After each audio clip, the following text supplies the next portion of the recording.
नमस्कार, MKZ news में आप सभी का स्वागत है। मैं हयात खान। आज मैं आपको एक ऐसी शख्सियत के बारे में बताऊंगा जिन्होंने अपनी सुरीली आवाज़ से लोगों के दिलों पे राज किया है।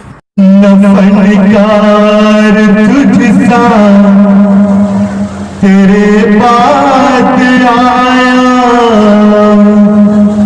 मोहम्मद रफी तू बहुत याद आया मोहम्मद रफी तू बहुत याद आया। जी हाँ, हम बात कर रहे हैं उस महान फनकार मोहम्मद रफ़ी साहब की। माना कि रफ़ी साहब हमारे बीच नहीं है, मगर आज भी उनके गाए हुए गीत, उनकी यादें हमारे दिलो दिमाग में मौजूद हैं। आज रफ़ी साहब की 40वीं पुण्यतिथि है। इस मौके पर आज रफ़ी साहब की कुछ यादें ताज़ा करते हैं। आज हमारे साथ फिल्म डायरेक्टर आगा रिजवी साहब मौजूद है। रफ़ी साहब के बारे में आज कुछ बताएंगे। आप सभी को आगा रिजवी का आदाब और नमस्कार। आज मैं MKZ न्यूज़ की तरफ से रफ़ी साहब की कुछ यादें आप लोगों के साथ ताज़ा करना चाहता हूँ। खुदा ने गायकी और अदायगी का हुनर जो रफ़ी साहब को दिया, वो आज तक किसी गुलूकार में देखने को नहीं मिला। रफ़ी साहब जितने बड़े कलाकार थे, उतने ही शरीफ इंसान भी थे। इसकी मिसाल आपको ऐसे वाजिब हो जाएगी। आशा जी अपने इंटरव्यू में अक्सर बताती है कि एक फिल्म थी सावन भादो, उसका गाना रिकॉर्ड हो रहा था। जी हाँ, बड़ा ही चुलबुला गीत वो था, सुन सुन वो गुलाबी कली। तो आशा जी तो अपना पोर्शन अपना गाती चली गई, लेकिन रफ़ी साहब ने अपना पोर्शन आग बंद करके सीधा कंप्लीट कर लिया। एक बार भी आशा जी की तरफ पलट के नहीं देखा। वजह साफ है कि गाने के बोल इतने चुलबुले थे और गाना इतना लटके झटके वाला था कि रफ़ी साहब ने ये दिली दिल में सोचा कि मैं एक महिला की तरफ कैसे नजर डालूं। तो ये थी उनकी शराफत की इंतहा। वो अपनी रूहानियत में गाते चले गए और इतना लाजवाब गाना, आप गाना सुनेंगे तो आपकी तबीयत भी मस्त हो जाएगी। आइए उस गाने की झलक देखते हैं।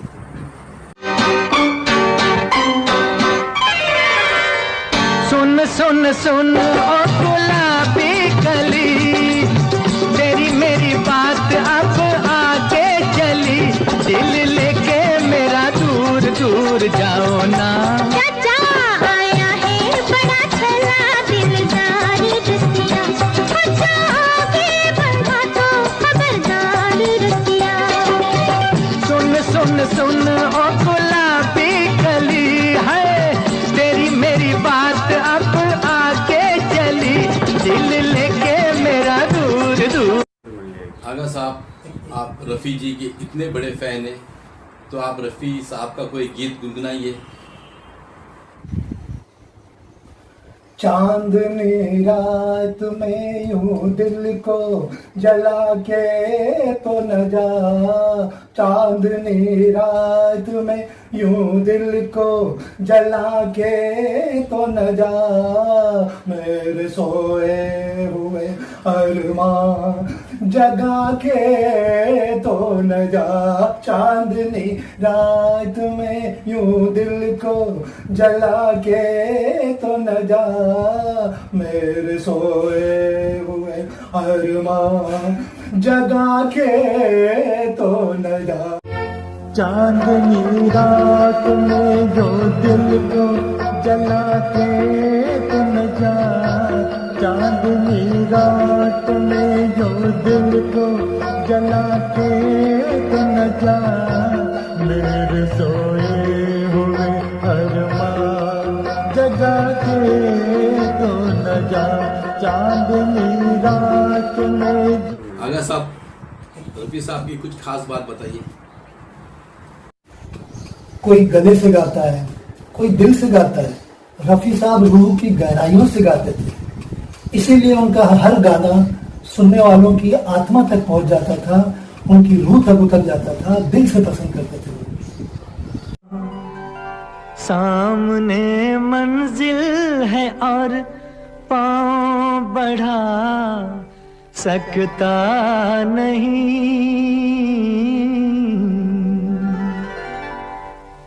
मेरी जिंदगी में आते तो कुछ और बात होती, तो कुछ और बात होती।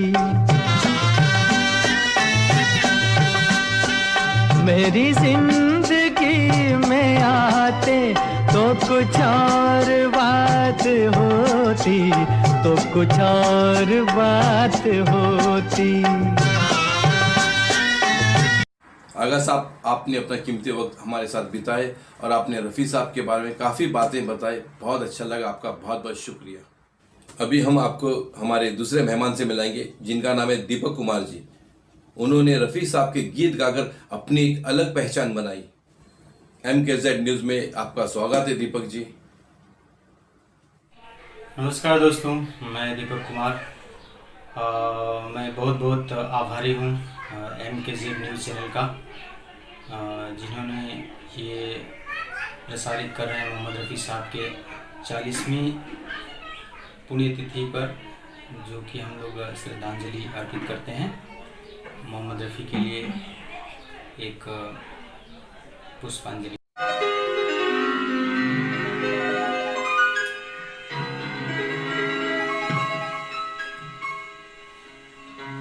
दिल का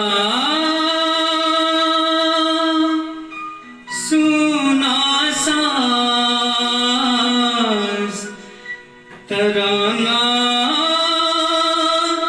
ढूंढेगा, दिल का सुना सांस तराना ढूंढेगा। तेरी निगाहें नाज निशाना ढूंढेगा, मुझको मेरे पास जमाना ढूंढेगा। दिल का सुना सांस तराना ढूंढेगा, तेरी निगाहें नाज निशाना ढूंढेगा। अरे मुझको मेरे पास जमाना ढूंढेगा, दिल का सुना सांस तराना ढूंढेगा। दीपक जी, ये बताइए, आपने रफ़ी साहब के गीत गाकर अपनी एक अलग पहचान बनाई। ये बताइए, आपको गाने का शौक कब से हुआ? मैं बचपन से ही रफ़ी साहब का गीत गाता हूँ और उनको मैं सुनता भी था। जब हम बचपन में रेडियो जब सुना करते थे तो रफ़ी साहब के ही गीत ज़्यादा इंस्पायर हुआ करते थे हमारे ज़िंदगी के। तो जो अनाउंसमेंट जो करते थे गाने के लिए, तो कभी कभी ये होता था कि रफ़ी साहब ने प्रोड्यूसर से इतने पैसे लिए और प्रोड्यूसर को इतना कम बजट था उसका और ऊपर पैसे नहीं थे, तो वो जब गाने रिकॉर्ड हो जाते थे तो कभी कभी रफ़ी साहब इतने दयालु थे कि वो प्रोड्यूसर से भी कभी कभी पैसे नहीं लेते थे।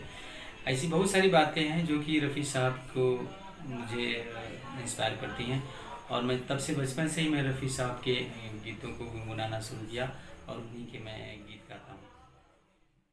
दीपक जी, आप रफ़ी साहब के इतने बड़े फ़ैन हो, तो कोई ऐसी बात बताइए जो बहुत यादगार हो। रफ़ी साहब की तो बात करें तो ऐसी बहुत सारी बातें हैं जो कि सब लाइफ में ऐसी याद ताज़ा कर देती है। एक छोटा सा किस्सा मैं आपको बताता हूँ कि एक प्रोड्यूसर थे, उसके बारे में नाम वगैरह मैं नहीं बता सकता हूँ, लेकिन मैं इतना आपको बता सकता हूँ कि जब वो प्रोड्यूसर के पास रहने को मकान नहीं था तो रफ़ी साहब ने उनको अपना ही घर दे दिया था रहने के लिए। कम से कम कई साल उन्होंने रहा उस घर में, लेकिन जब उनका अच्छा समय आया, जब उनके पास अच्छी सी फिल्में काम करने के योग्य मिली तो रफ़ी साहब से ही उन्होंने गाना नहीं गवाया। ये जो है मुझे बहुत यादगार लगी, इसलिए मैं आपको बताना चाहता हूँ। रफ़ी साहब को तो लोग जन्मों जन्मों तक याद रखेंगे क्योंकि उनके गानों में उनकी वॉइस की क्वालिटी में इतनी सादगी रहती थी। नीचे से लेके मंद्र से लेके तार सब तक का भी उन्होंने जो अपने सुरों को यूज़ किया है तो वो सराहनीय है, वो आज के दौर में बहुत मुश्किल है। हम लोग तो सिर्फ उनके पद चिन्हों पे चल के उनसे हम सीखते हैं, जो कि एक कोशिश कर सकते हैं। दीपक जी, आप वो गीत सुना दीजिए जिसके बोल है, खुशबू हूँ मैं फूल नहीं जो मुरझा जाऊंगा। खुशबू हूँ मैं फूल नहीं हूँ जो मुरझाऊंगा। खुशबू हूँ मैं फूल नहीं हूँ जो मुरझाऊंगा। जब जब मौसम लहराएगा, जब जब मौसम लहराएगा, मैं आ जाऊंगा, मैं आ जाऊंगा। खुशबू हूँ मैं। दीपक जी, रफ़ी साहब ने तकरीबन 26,000 हर जबान में, हर भाषा में गाए, तो आपको एक ऐसा गाना सुना दीजिए जो आपको बेहद पसंद हो। रफ़ी साहब का वो गाना मुझे बहुत पसंद है, जो कि मैं अक्सर गाते रहता हूँ, चलो बेचारे पंछी कि अब ये देश हुआ बेगाना। आप भी सुनिए।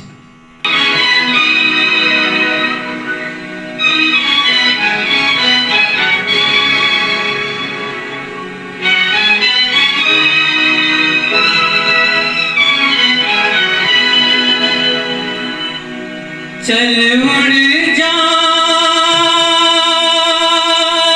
रे पंछी,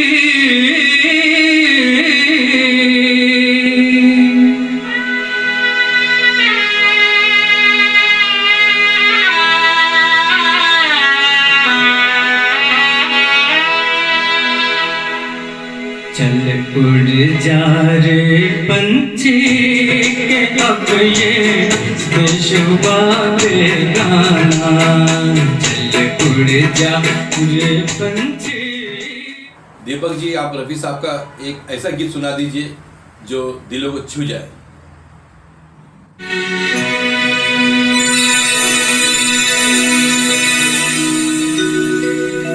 नफरत की दुनिया को छोड़ के खुश रहना मेरे यार।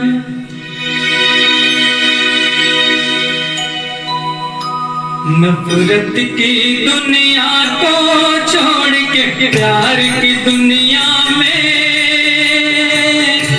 खुश रहना मेरे यार।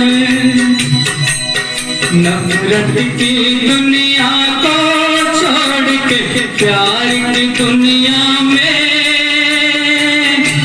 खुश रहना मेरे यार। इस झूठ की नगरी से तोड़ के नाता जा प्यारे, अमर रहे तेरा प्यार। खुश रहना